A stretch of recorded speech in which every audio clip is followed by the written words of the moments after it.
All right, well, welcome everybody to the Affordable and Special Needs Housing Program, the How to Apply for Our Spring Round. This focus will be on the folks building home ownership opportunities using our funding. And we will just go through a brief agenda, starting with welcome. We're really glad that you're here. This expansion of our ability to fund home ownership opportunities has been honestly the pride of my time at DHCD. So we will talk through who and what is ASNH, what's new and what's the same in our application process, as well as what it looks like to submit an application, how those competitive applications are scored, and then what the post-application process looks like as well. We will have some time for a Q&A at the end. And Dawn Scott, who is our program manager, will be sort of monitoring the chat. Since we are recording, even if she answers your question in the chat towards the end and at a couple of points in the presentation, I'll just stop and read those aloud to make sure that they are included in the recording as well. So first, a quick introduction to what is ASNH. Affordable and Special Needs Housing is a consolidated program that DHCD runs that awards both state and federal funding. So instead of folks having to apply for each source that we administer independently, we have one application cycle that runs twice a year. Those competitive applications create eligibility for a variety of funding sources. The Affordable and Special Needs Housing Program funds the construction or the renovation of affordable housing. So these aren't funds that go directly to home buyers, but rather subsidize construction expenses. The who is ASNH, like I said, is one of my favorite things. When I first started at DHCD, this was not really run as an independent program. The home buyer opportunities were folded into the regular staffing. I always tell rental developers that they ask a lot of questions and I need them to read my PDF. Home buyer folks are a different animal altogether. So it is really my great pleasure to say that we are fully staffed now on the home ownership side. My name is Chloe Road. I'm the Associate Director of Affordable Housing, but we have 3 dedicated staff members now that work exclusively with our developers of affordable single-family home ownership opportunities under the program. Those are Dawn Scott. She's our program manager. If you have been around DHCD, you recognize that name. Dawn administered our home down payment assistance and closing cost program for a number of years.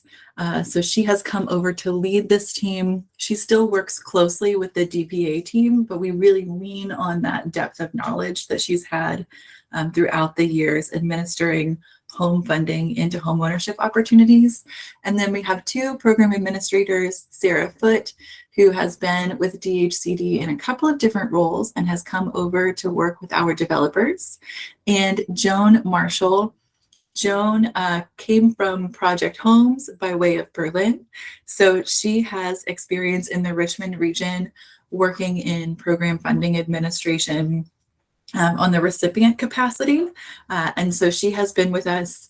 She started the week before the housing conference. So it's been a bit of a trial by fire for her. But we are so thrilled that our team is fully staffed. We're excited to have this very first application cycle starting tomorrow, where all of our team members are fully onboarded for the homeownership side. So that is really exciting for us. Their email addresses will be in the email addresses and phone numbers will be in the updated program guidelines that are uploaded next week to our website. Their email addresses are at the end of this presentation as well. But generally speaking, anyone at DHCD, it's first name, last name at dhcd.virginia.gov is how you get in touch with us. With the caveat that on Monday, it's possible that we won't all have access to our email in the new system.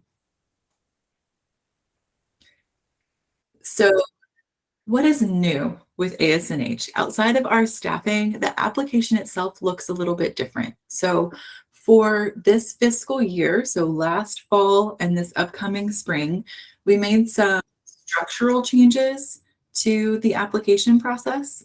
The program itself runs the same way, but the application narrative instructions, the application attachments that are required, and the instructions were all updated. The program guidelines were reorganized, but again, these are the same as they are on our website now and are the same as they were for the fall, for the fall cycle. So if you went through the application process in fall 2022, or if you read through each of our documents posted October of last year or forward, then all of these things will be the same. We're just going to talk through like a high level overview of how each of these pieces affect the program that are within the application that opens tomorrow and how it specifically affects home buyer development applications. So again, most things are the same. Whether or not your project is eligible, whether your organization is an eligible applicant within the program, what funding sources are available, utilizing CAMS, all of these things are identical and the same. It's just when you log into CAMS or you download one of our documents, those items might look a little bit different for you. So there are a few moving pieces to putting together an application for funding. The first is that you need to be registered, your organization, on CAMS. CAMS is the DHCD application management system. If you go to our DHCD website, in the top right-hand corner of any of our pages, there is a way to open up CAMS. You can register your organization there. The main difference is that if you did not apply in the fall, or if you have not applied since about August of last year for any kind of DHCD funding, you will need to update your organization's UEI. This is a federal shift away from the DUNS number to a UEI number. That is a requirement in order to submit an application. Again, if you have applied for any DHCD funding since about August of last year, this is a prompt that has already come across to you. I know there were a number of emails that went out to registered users to prompt them to update that identification number for our system. So if you have applied for funding in the previous few months, you should be golden. But if you have any questions, there is a CAMS help email and the user guide, which are linked in our program guidelines. And we are happy to walk you through what we can of updating CAMS information. That is one of the places where, to a great extent, we can link you to the correct place in the user guidelines, but we can't physically make those changes. So if you have change in staff, you need to update your mailing address, any of that information, we can walk you through how to do that. But that is something that we cannot do for you. So for a registered organization in CAMS, what makes you eligible for this funding? Developers of single-family homes, that can be a nonprofit organization or a for-profit developer. If you are a DHCD certified community development housing organization or CHODO, you are eligible for this funding. Those organizations need to be the owner holding title to a project site or sites, or the contractual developer of the project.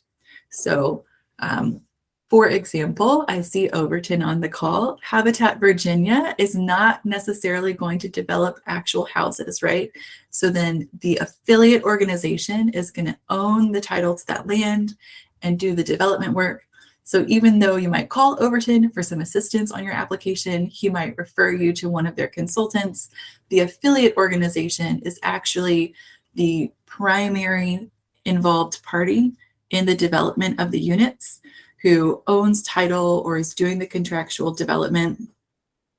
That organization would register in CAMS and open a new application for single family funding.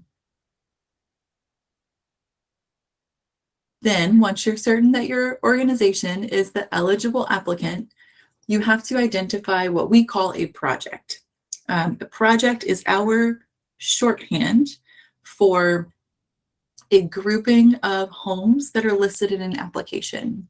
So what we require is a minimum of 5 units. Typically, we go up to about 11, though we can go higher in state-only funds. These are going to be new construction or significant renovations of existing units. So what this means is, if in my neighborhood, I'm looking at the end of a street, it's a stubbed street, we have some organizations that have taken developments where streets are stubbed and they're building 5 houses all on the same brand new cul-de-sac. That qualifies as a project. That project would be identified in CAMS. The narrative questions walk you through identifying the addresses or the parcels that are the sites of development for those 5 units. It could also be Habitat Charlottesville is working on redeveloping the Southwood Mobile Home Park. They have a number of different units in phased construction on that site. So they might identify 5 to 10 parcels of future development for new construction within that overall development that they're doing. So the primary thing that we need to see is a minimum of 5 doors being completed under new construction or substantial renovations. We need to see the specific addresses or parcel IDs for those units, and then the scope of work that's required. That can be very straightforward in new construction. In substantial renovations of existing units, we need a little bit more information about the work being proposed, right? So within our program, we require a minimum investment of $15,000 a unit. I'll be very frank that that is an old number and it's not hard to hit that now, right? So the translation to that is 3 major systems or more. So if you are acquiring a house and doing some light renovations to it, maybe replacing floors and appliances, updating the paint, doing some landscaping, that is not eligible under our program. What we're really looking for is units that need a substantial investment of construction capital to be available for habitability. So we've had a scattered site development in a neighborhood in Richmond where the units had sat empty for 10, 15 years and they're gut renovations. So full HVAC, sometimes window replacement, like there's considerable systems that are being touched within the home. If you have questions about whether the scope of your renovation would meet our requirements, we'll give contact information at the very end of our presentation, but we are happy to, as a team, sit down and provide technical assistance and talk through, the scope of the project that you're proposing, whether or not the units or the work meets our requirements. The other end of that is that the maximum amount of money that can be applied for is $700,000 per source. So we have 2 competitive sources that are available. One is Home Investments Partnership. That's our federal funding source. The other is the Virginia Housing Trust Fund. So you can apply to up to $1.4 million across those 2 sources, but the per source cap is $700,000. And we will also touch on briefly towards the end the High E, or Housing Innovations and Energy Efficiency Fund, that is also available. That is funding that is available on top of that maximum $700,000 and is 10% of the total development costs in a project, or $2 million, whichever one of those is lower. And that is additional funding that is available for projects that meet certain energy performance requirements for each of the units. Sean asked, can planning district commissions apply? Typically, planning district commissions cannot apply because we don't fund units of government. What we would recommend is having a technical assistance call. Let us know who is doing the work on the project. We've done a few different projects where the Planning District Commission identified a locality that had a housing authority that was able to do developments, even if the housing authority literally exists but is not commonly used. That's something that we can help you to leverage. And the other piece is that often PDCs have projects that they are funding where the site owner has a developer partner already, and we can sort of talk through the best way to formulate a successful application. So Sean, I just encourage you to check in with us for that. Keith asked if the substantial renovation component is only for vacant or uninhabitable homes. It does not have to be only for currently vacant units, but if your scope of work is not pretty significant, meaning you have concerns about how much money you're putting into a unit, that doesn't have to be just DHCD investment, that $15,000 a unit. But essentially what we want to see is that the rehabilitation is comparable to creating a new unit. So it doesn't have to be vacant, but what we see most often is that where developers don't have the ability to access the appropriate amount of funding is in previously uninhabitable units. However, there are times that they have been recently lived in. The other piece is that these have to be units that will be sold to income qualifying households.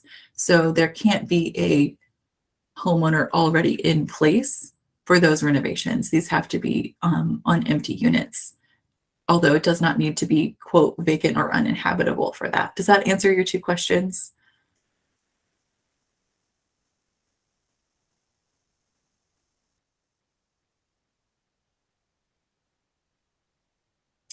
If you have further questions, Keith, just put them in the chat and then we'll have open Q&A towards the end as well.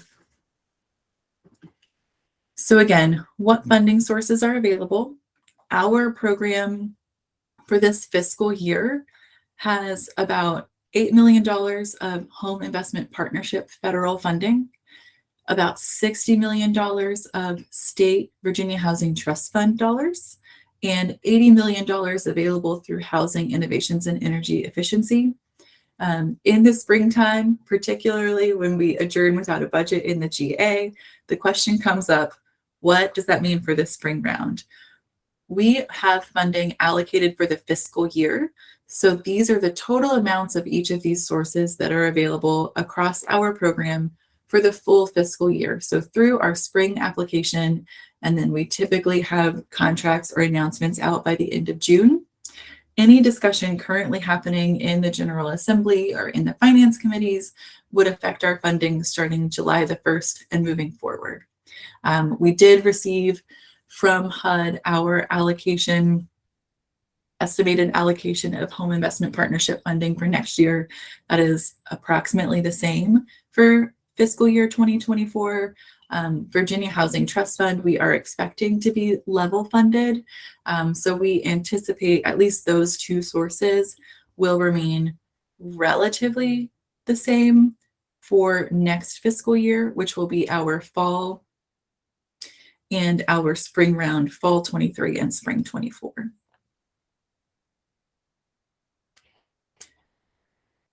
So what sort of compliance or targeting are we looking for? For any home ownership application, what we require is that the targeted home buyer, that household, needs to be at or below 80% AMI.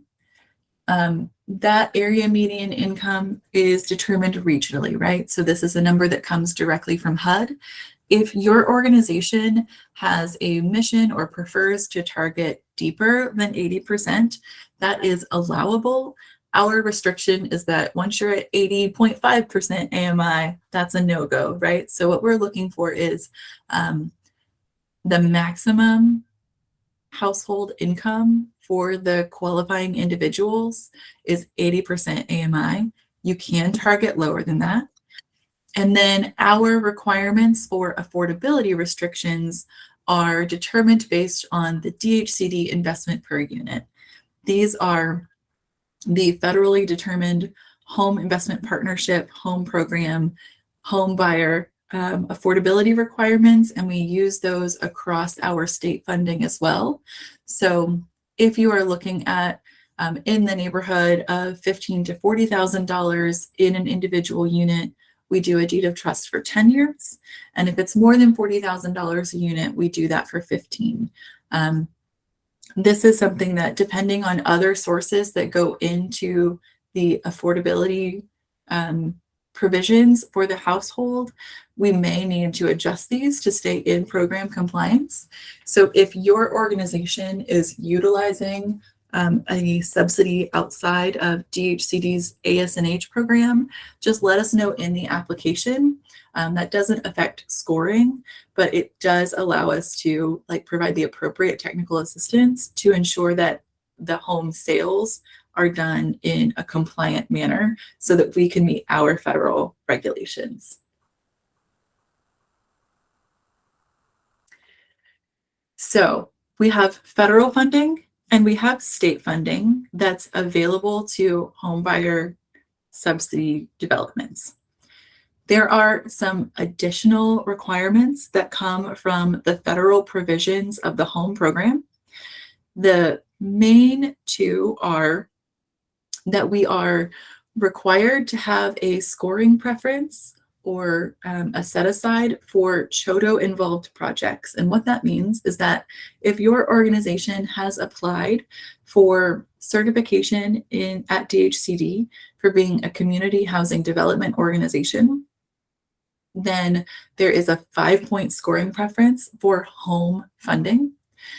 We also require that if your locality where you are developing units, I live in Richmond, Richmond gets their own home funding directly from HUD.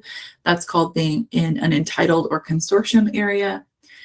If a development is in an entitled or consortium area, we require a 25% local match. Those entitlement and consortium areas are defined in our program guidelines. It is a limited list, but it is not just major metropolitan areas. There are some more rural localities that become consortiums. They partner all together and fund their own projects through home funding. With home as well, there is a federal requirement for us as the recipient of home funding to perform an environmental review. What that means is that we receive from you, the applicant, some documentation on the project site, but then before any what HUD calls choice limiting activities occur, which means before really development can happen, we have to review the environmental study that comes to us. So an award is announced, we review the documentation, DHCD is required to sign off on the environmental impact of the project and then publish a public notice in a local paper of record. There's an open comment period. Then we forward the results of that to HUD. HUD has an open comment period. And so what this can mean is that depending on the timeline of your project, there can be an additional 45 to 90-day window where no activity can occur on the project sites.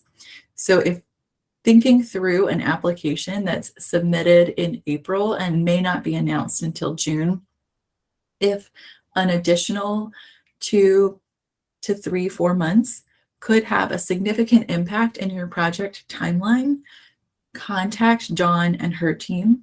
We can work through if it makes more sense given the project timeline or the scope of activities that a state funding award, which does not require this environmental review, is a better fit for the project. So either funding source can be applied to many projects, but because of those scoring preferences, the match requirements, and the environmental review, which I promise sounds scary and really is pretty straightforward, we can help you walk through the project and the scope of work and timeline and determine if that federal funding source makes sense, or if given your own internal restrictions, it would be easier to work with the state funding source instead. We do successfully work with home funding on home buyer developments all the time, but there are those extra things that need to be considered prior to putting in an application. The Community Housing Development Organization designation is one that comes specifically under home. The definition of CHODO comes from the home regulations. I'm very sorry to say, it's called the Home CHODO Survival Guide, is the HUD publication that deals with this. That makes it sound really terrible and scary. DHCD has in CAMS a certification process. Carly Blake, who works primarily on our rental developments, has worked on streamlining the application process and really making it pretty straightforward. If you have questions about that, I would recommend looking at that application in CAMS. It's always available in CAMS, and the guidelines and sort of the application instructions are documents that are always available in that application in CAMS as well. There is an initial certification where we look at the overall guiding documents and board composition of your organization. And once that initial certification is complete, there's a pretty simple annual recertification that is required if you are undergoing a development project that is funded by home. If you are familiar with being regionally certified as a CHODO, it can be beneficial to be DHCD certified as well. There's two pieces of benefit that come to your organization. Number one, if you're applying for home funding, you get a 5-point bonus on your score for applications. And number two, we often offer, most fiscal years, we offer CHODO operating funds that come from that federal home program as well. And that can be some additional non-project specific operating funding that comes into your organization annually based on being a community housing development organization that is achieving projects under ASNH. All right, that's about the halfway point. Y'all have any questions that I haven't addressed so far? If you just want to drop them in the chat, I'm happy to talk through them.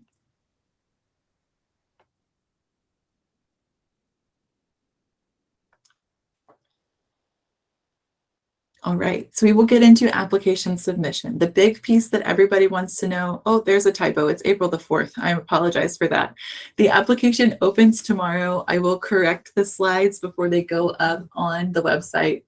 The deadline in CAMS for application submission is April the 4th. That's a Tuesday. The way CAMS work is we give them a date and it will close automatically at the end of the day. So up until 11:59 p.m., you can submit an application on April the 4th. I will say our technical assistance is only available until 5. So if it is late on Tuesday, you are deeply on your own. But prior to that, we are happy to provide any amount of technical assistance that's required. There is an application instructions document that is on the DHCD website, and that walks through each of the narrative questions, each of the attachments. It sort of explains not just what the question or the attachment is named or called, but what information we are looking for there. After applications are submitted in CAMS, our DHCD panel reviews each applications for eligibility and completeness, and then they are scored. Our scoring goes from 0 to 100 points. The minimum threshold is 60 points for funding. However, we rank applications from highest to lowest score, and we start at the top and fund until we run out of money. So it is possible to score 65, 67, 70 points and still not have a funded application or a fully funded application. And that is because each year, although when we look at that beginning slide, that's an easy over $100 million that's available. Our application tends to be oversubscribed. Take just a moment to answer these questions. Kim asks about a Habitat affiliate that is designated as a CHOTO through the city. You do have to fill out an application. It is a requirement for the home program that each participating jurisdiction, so any organization that is applying home funding, has to have their own certification documents. However, if you have been designated as a CHOTO through the city of Danville, then it should be very simple to walk through each of the pieces of information. And if you have questions about making sure that your locality application is identical to your DHCD application, Carly can walk you through that. I apologize for not addressing this in the beginning. The fall awards, DHCD cannot comment on applications that are currently under review.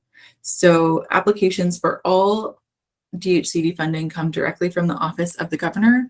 Our team is preparing to contact the project primary contact listed in CAMS within 1 to 2 business days of that announcement, but we are unable to comment on the fall round awards.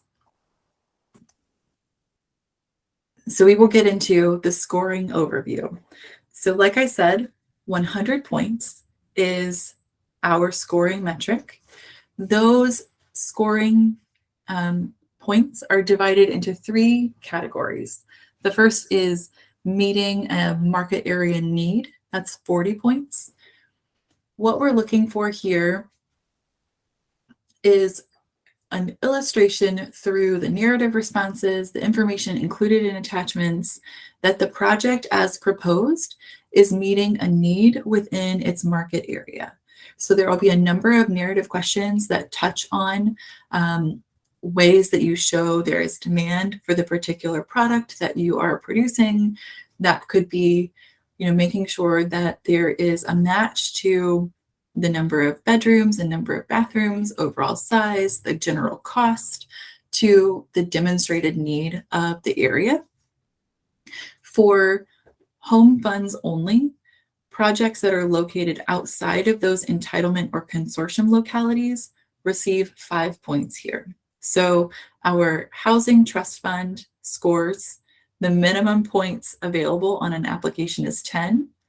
At home, you start from the floor of 0 points. So there are 5 points granted to non-entitled or non-consortium localities within the need section of scoring. The second section of scoring is feasibility or project readiness. This is a total of 30 points. And what we are looking for is a project that is ready to go. So you can apply at any point in pre-development or project development. However, what we are looking for, since we do get a new funding allocation annually, is projects that are better able to begin construction and then deliver units within a timely manner. This can mean that if your project is going through a rezoning process, it will not be scored as well as a project that is fully zoned. It can mean that if you have all of your outside of DHCD funding secured and committed, you're scored higher than a project that is early in its stages of securing funding. So generally speaking, what we're looking for is the feasibility or timeliness of development of the proposed project. And then the last section is developer capacity. To an extent, the requirements here for these 30 points are determined by the home program's federal regulations. But broadly speaking, what we are looking for is a demonstration that all project partners can successfully complete projects and deliver completed units within compliance requirements. So you would submit information not just on your organization, but if your organization is not serving as the developer, but has a contracted third-party developer, we would expect to see information submitted to us in both the narrative questions and the attachments, and you're guided through this process on how the other parties involved in the project, the other partners, have performed over time in terms of delivering units. This becomes especially important for projects which are utilizing third-party development. So if there is the construction of units being provided by an organization that's not the organization applying to us, we especially have questions about how that is working. Luke asked if manufactured or modular housing units are eligible for the funding, and the answer is yes. But this would be a place where we would need to see some additional information around how those other parties that are involved contractually with the proposed project have performed over time. Also, manufactured, depending on the style of unit, manufactured or modular housing is a really broad range of products, right? That could be anything from a trailer that is licensed through the DMV, and I say trailer not as a derogatory term, but as a descriptor of how it is still on wheels. Something that is licensed through the DMV instead of being like deeded and tied to the land would not be eligible. However, we have sort of under the same umbrella of manufactured or modular housing, things like SIP panels or offsite constructed homes that are put together in such a way that they are from both a property record standpoint and a construction standpoint, exactly the same as a site stick-built home, and those would be eligible. The primary thing is that if a project proposed is not site-built or traditional stick-built, we would encourage you to contact us ahead of the application so that we could talk through the eligible expenses, because particularly with the federal program, in all honesty, the home program was originally written in the early 90s, and off-site construction has changed tremendously in that time. However, the language that gives us eligible expenses has not necessarily kept up with those technology changes. That doesn't make it impossible for us to fund, but what it does mean is that if you are proposing something that are outside of what might be considered, quote, traditional housing, we would just want to touch base to make sure that the way that the application is presented to us gives us enough eligible expenses for the request of funds. And if there are additional questions around that, just let us know. We're happy to talk through that.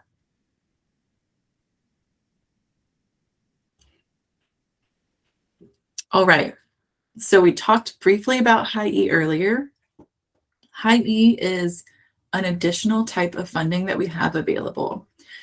For a project to receive an award of Housing Innovations and Energy Efficiency, or High E funding, it has to first receive a competitive ASNH source, so Home or Virginia Housing Trust Fund. That competitive award can happen in the same application or in an independent application. So if you work for a developer of housing and you received an award of Virginia Housing Trust Fund a year ago, and as you're progressing through your build, you realize, wow, we're hitting all of the standards that are required for performance metrics for High E, you can make another application for only High E. Or You can design the project to meet the high E requirements from the beginning and submit a single application for both your competitive source of home or Virginia Housing Trust Fund and the high E funding in the same round. The, the, the main operating difference is that we are unable to award high E funds without that paired competitive source. So if a project scores too low to receive a home or Virginia Housing Trust Fund competitive award, we cannot independently award high E. High E is, it can be very helpful. We have one homeownership project that is pursuing it that we're really excited about. It's up to 10% of total development costs. In all honesty, the main issue that we have with home ownership projects is that we require certification for each unit. So for our rental folks, they have one building that might be 60 units, and they're able to do one certification essentially for the full building. However, for single family homes, we require certifications of meeting the high E performance requirements detailed in Appendix B in our program guidelines. The certification is per unit. And this is an ongoing conversation that we've had with a number of y'all over the years. For instance, the green building requirement, getting an Earthcraft or an Enterprise Green Communities certification, you can meet oftentimes the building standards that are required, but the fees required for the testing and certification make pursuing that on a single family development, the juice is not worth the squeeze, right? So we do allow for up to 10% of total development costs to be awarded for high E performing units. And if this is something that your organization is interested in, I would recommend reading through the program guidelines and that Appendix B that details the full requirement of documentation for energy efficiency performance. And then set a meeting with us. I would love to see some additional high E funding going into single family homes. And even if it is not this round, but just sort of setting your organization up broadly for success with this funding source in the future, we would love to walk through what that looks like logistically on the developer side so that we can work towards meeting that need with you. All right, any questions? We're about to get to what does announcements of funding look like. Any questions before we proceed?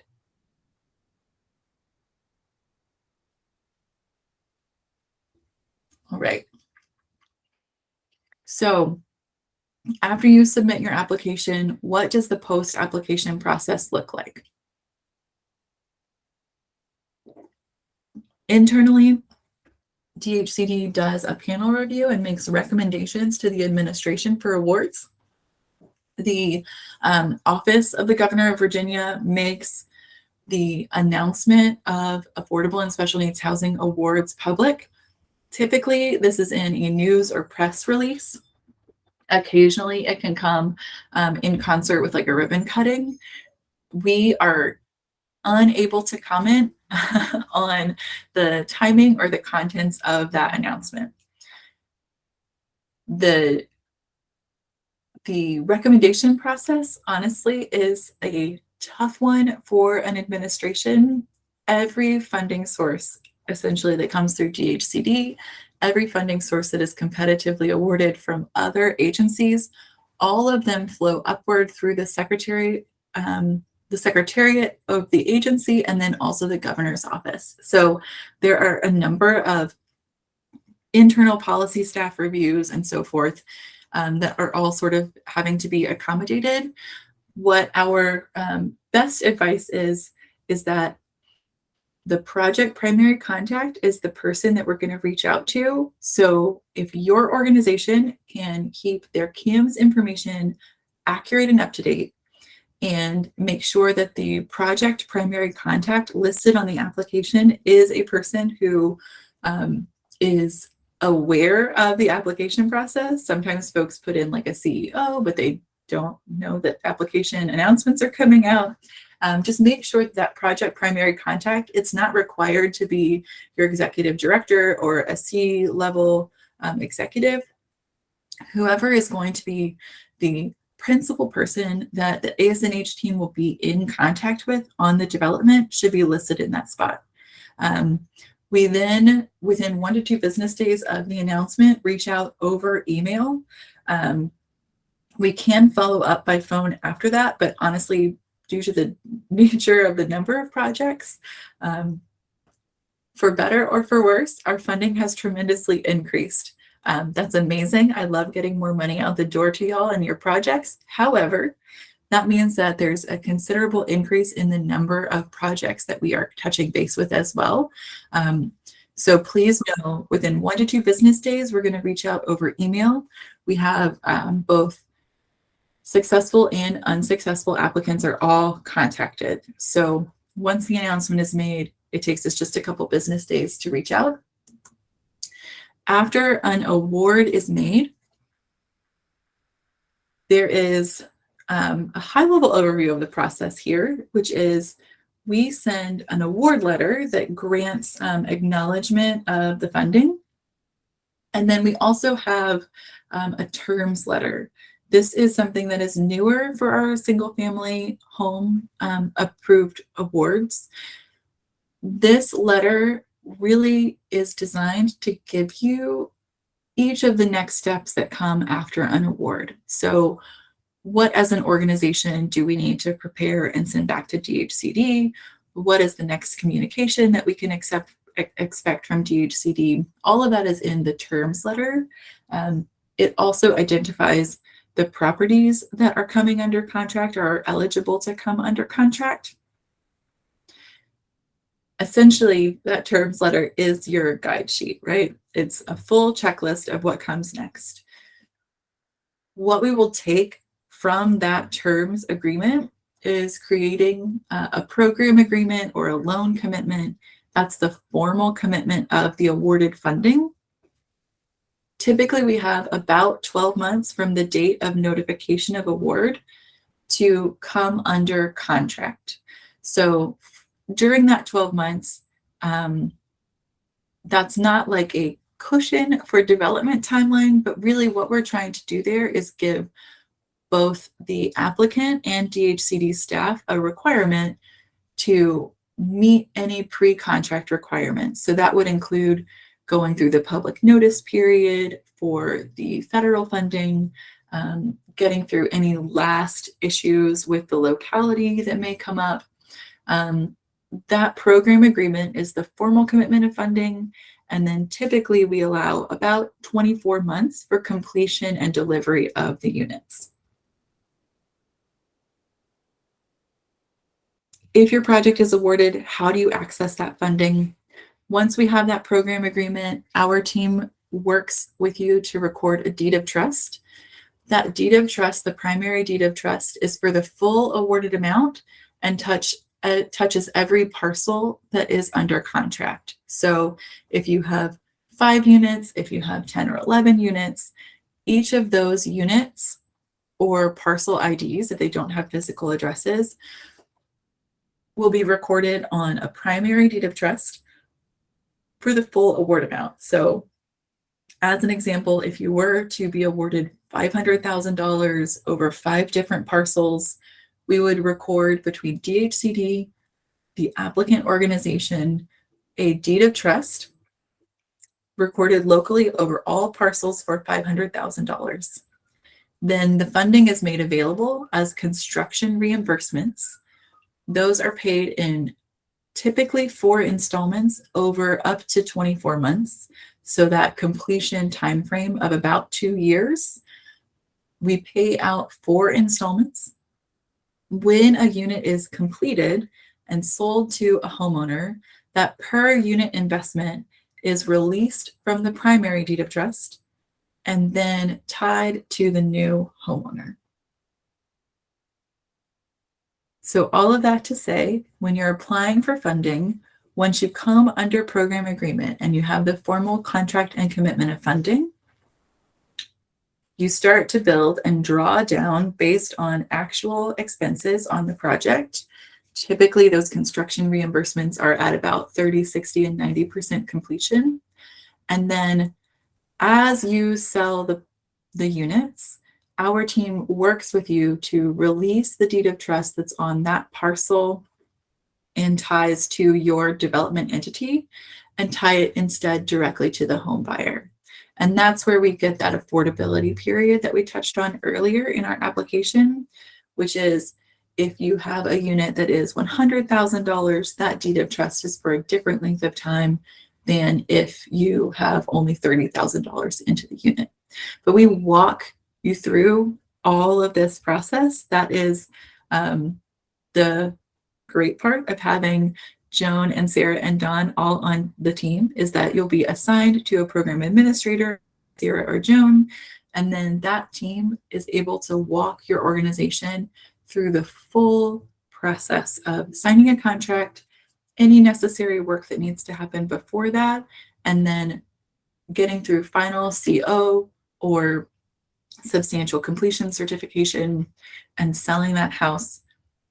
We have someone on staff who is with your organization every step of the way. We will open the application tomorrow. It opens in the morning. Please remember, we are transitioning from Google over to Microsoft, and so it may take us a little bit of extra time to get back with you this first week as we sort of learn our own new ropes. John is our program manager. Sarah and Joan are the program administrators. Any one of them is capable of setting up a technical assistance phone call, a pre-application phone call. Those will start probably on Wednesday of next week. But again, the application and all relevant documents will open and be available to you tomorrow. Before we go, we have a few more minutes bookmarked on our time. So if you have any questions or you would prefer to come off mute and ask your question in real time instead of in the chat, we will hang on the line a few additional minutes before we stop our recording and let you go enjoy your afternoon.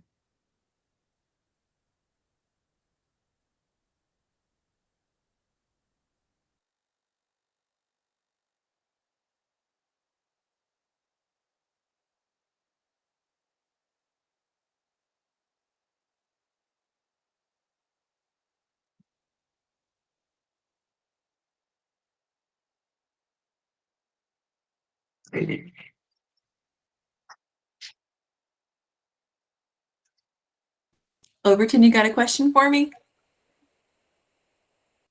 We have an extremely complicated question. Would you like to have a follow-up meeting instead of taking everybody's time now?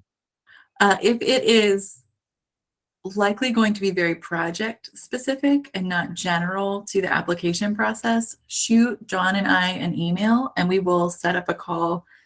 It will likely be next week. Thank you. By like Wednesday, but we can absolutely talk through like any particular project concerns that you have. Thank you.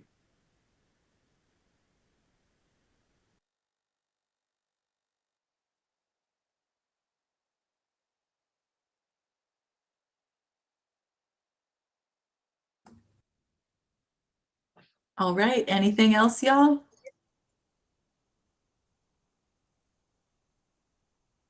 Rachel asked if townhome units are eligible. Yes, if the unit single family is essentially the shorthand that we use to refer to for sale units.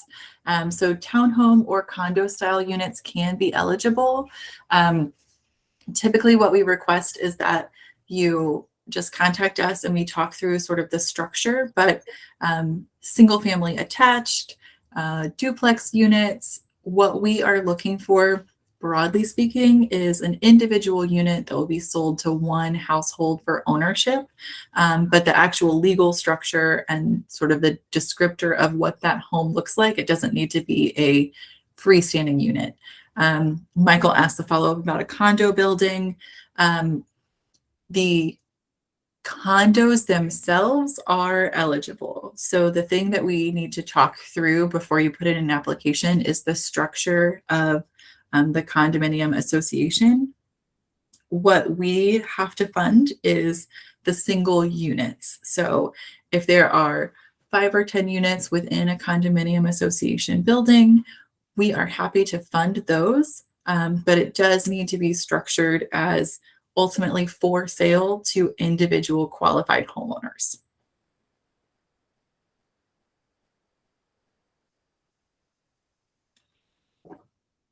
All right, we'll hang on about 2 more minutes. If you have any questions, Dawn, Sarah, Joan, and myself are happy to answer them.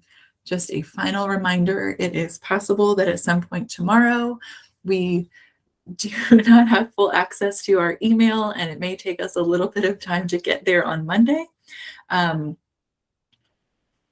Michael follows up with a community land trust. Yes, we do work with community land trust units. Our requirement is number one, it needs to be funded fully out of state funding. The federal regulations around home funds are a little bit wonky, and we have not worked out, in full disclosure, a way for federal funds to go appropriately into a land trust legal setup. But we have funded 3 or 4 projects over the past couple years that have been new construction or substantial rehabilitation of units that ultimately go into a land trust. And we have sort of a template document. The deed of trust structure looks a little bit different to accommodate that ground lease, but we definitely can accommodate the legal structure of a land trust with a ground lease and a unit supported by ASNH funding.